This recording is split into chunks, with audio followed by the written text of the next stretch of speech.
mati ya tiba-tiba. Ya ampun. Selamat malam semuanya, teman-teman semuanya. Gimana kabarnya? Sinyalnya rada enggak begitu bagus ya di tempat saya. Oke, di sini membahas tentang Permendak nomor 7 tahun 2024 yang disahkan pada 29 April tahun 2024 dan dijalankan 7 hari dari waktu disahkan, yang artinya tanggal 30, 1, 2, 3, 4, 5, 6. Jadi tanggal 6 atau minggu depannya sudah dilaksanakan. Ya, minggu depan dilaksanakan Permendak nomor 7 tahun 2024. Permendak nomor 7 tahun 2024 itu mengatur tentang teknis impor untuk pembebasan barang. Jadi teknik impor administrasi pembebasan barang. Jadi itu tekniknya untuk memudahkan administrasi pembebasan barang Anda atau pengeluaran barang dari bea cukai. Namun Kemendak tidak menjelaskan di dalam Permendak nomor 7 tersebut apakah ada pajak dan lain sebagainya, karena untuk penentuan pajak dan bea masuk tidak di Permendak melainkan di Peraturan Kementerian atau PMK. Jadi untuk tarif pajak dan juga tarif HS-nya, HS kode itu ditentukan di PMK atau di Peraturan Menteri Keuangan. Kalau Permendak itu adalah mengatur barang tata niaga dan juga barang yang bukan tata niaga. Jadi hanya membedakan barang yang di jalur tata niaga dan bukan jalur tata niaga. Sementara untuk barang kiriman PMI itu adalah diatur di Permendak nomor 7 itu hanya mengatur bahwa barang boleh baru dan tidak baru. Jadi barang boleh baru dan tidak baru. Untuk jumlah ketentuan berlaku tidak ditentukan jumlahnya berapa, tetapi ditentukan dengan nominalnya. Dan di situ ada standar volumenya. Jadi nanti ada standar. Jadi ukurannya itu sudah standar, untuk pembiayaannya sudah ada standar. Dalam artian penghitungannya, kategorinya itu sudah ada standarnya. Sementara Kementerian Perdagangan juga menyatakan untuk jenis barangnya dikembalikan lagi ke bea cukai, yang artinya bea cukai mempunyai kewenangan untuk barang-barang yang dibatasi dan barang yang tidak dibatasi. Seperti halnya masuk di PMK, karena untuk pembatasan barang, jenis barang batasan dan bukan barang batasan itu masuknya di PMK atau Peraturan Menteri Keuangan. Jadi tidak di Permendak. Jadi Permendak ini hanya mengatur jalurnya, ya, jalurnya, tidak mengatur jenis barangnya yang bagaimana, jumlahnya yang bagaimana, itu tidak seperti kemarin. Kalau kemarin Permendak nomor 36 ini memang dikombinasi dengan PMK. Jadi dia menjelaskan barangnya jumlahnya berapa dan yang tidak berapa itu ada. Berhubung ini tidak masuk di sini dan dikembalikan ke PMK nomor 25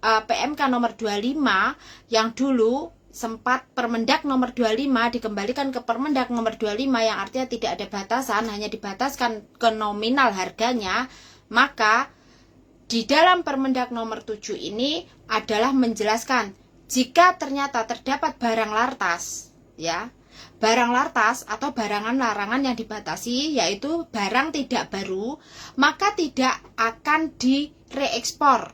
Jadi tidak akan direekspor ataupun dimusnahkan. Hanya saja Anda akan dihitung berdasarkan HS kode. Jadi untuk persyaratan paket PMK 141 masih tetap menjadi acuan. PMK 96 tetap menjadi acuan. Tetapi untuk persyaratan pemudahan pengeluaran barang Anda adalah jenis barang Anda ini di jalur dagang atau bukan, itu di Permendak nomor 7. Jadi ini hanya untuk membedakan jalur. Yang khusus jalur PMI atau jalur importir khusus untuk tata niaga akan disendirikan. Jadi untuk PMI itu kan adalah barang impor yang tidak memiliki izin impor, yang tidak dilakukan oleh pengusaha, tapi dilakukan secara individu. Namun PMI menggunakan jasa paket. Jadi yang berurusan dengan pihak pabean atau bea cukai ya jasa paket, bukan individunya, bukan PMI-nya, karena status PMI adalah konsumen.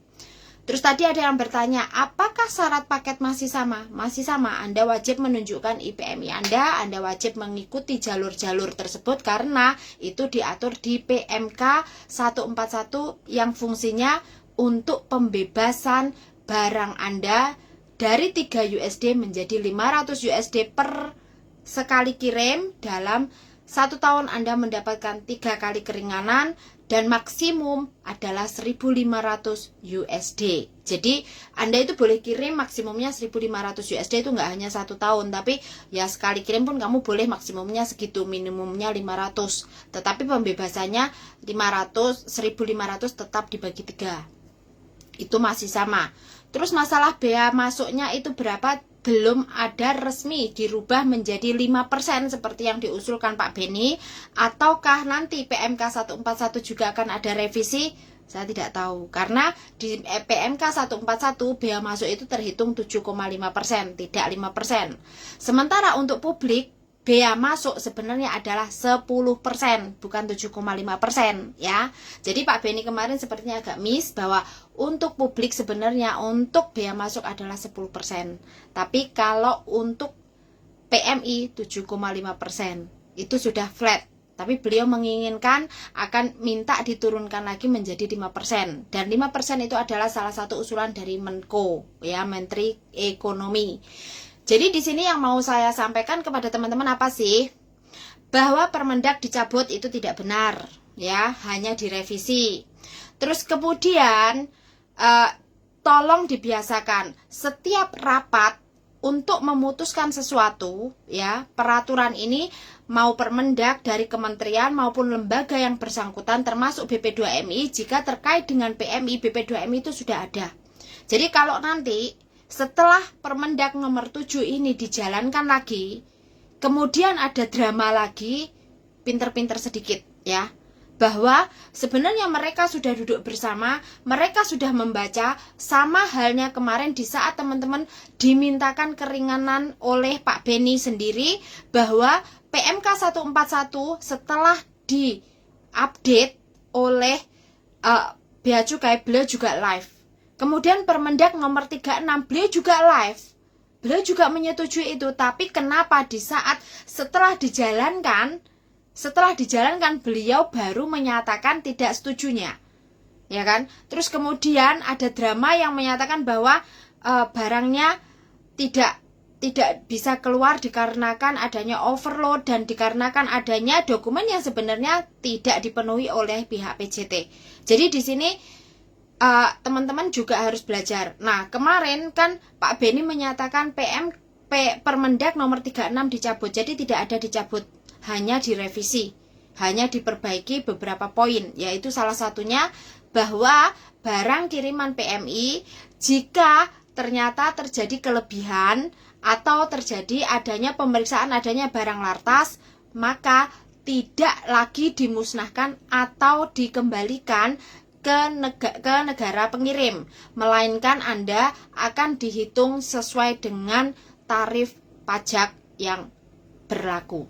Jadi nanti penghitungannya sesuai dengan harmonisasi sistem, yaitu HS kode. Jadi kalau barang-barang Anda ternyata tercatat, ya nanti Anda akan dihitungnya melalui HS kode sesuai dengan perhitungan PCA ya. Jadi per PCA itu apa gitu ya, PCE kalau untuk bahasa Inggrisnya, kalau untuk bahasa Indonesianya PCE. Jadi itu dihitung per personal use. Nah, kalau per personal use itu berapa sih paling maksimum? Ya seperti itu, hitungannya tetap sama.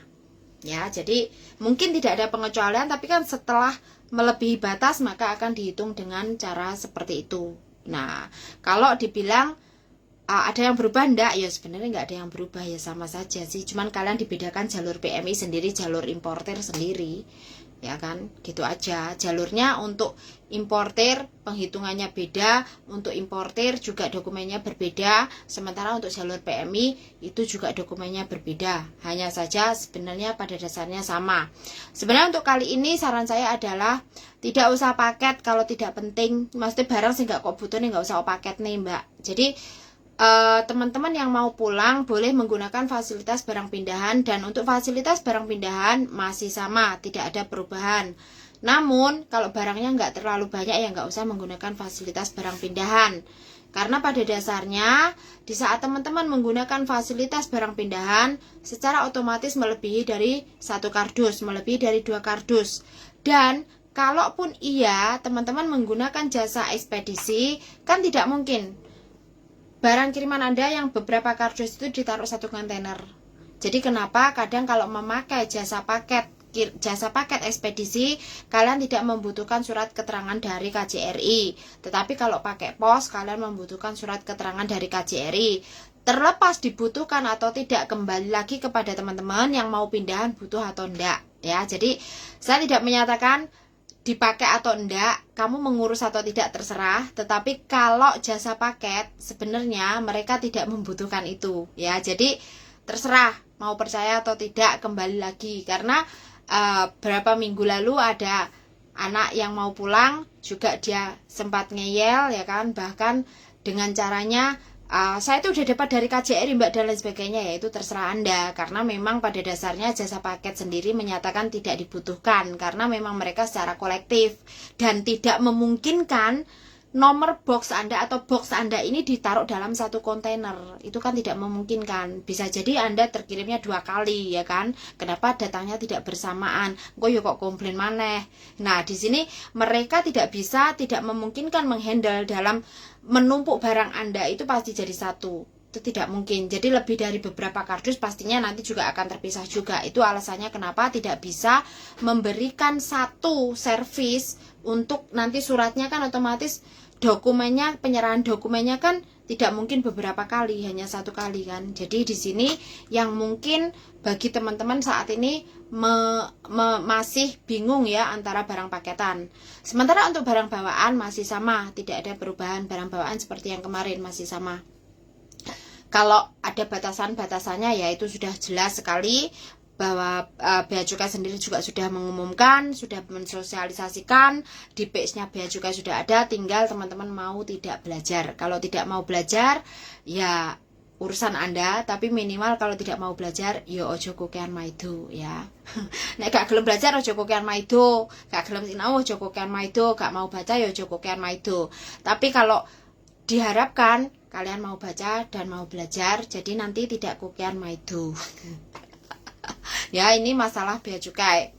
Untuk sebenarnya banyak sih yang mau dibahas, tapi sebenarnya juga udah males karena urusannya ya cuma itu aja. Tapi karena ini Permendak nomor 7 ini hanya membahas bahwa barang PMI tidak lagi dimusnahkan, tidak lagi direekspor, tidak ada lagi penghitungan dengan cara seperti sebelumnya ditentukan dengan jumlahnya, tidak, tetapi penghitungannya nanti akan ditarif pajak jika ternyata ada barang lartasnya dan itu disesuaikan dengan bea cukai ya. Nah, sampai di sini paham ya? Aku nggak mau panjang-panjang karena kalau terlalu panjang pun juga percuma ya kan. Akhirnya ora fokus, terlalu panjang akhirnya juga kemana-mana ya. Sampai di sini dulu, selamat istirahat dan sampai jumpa.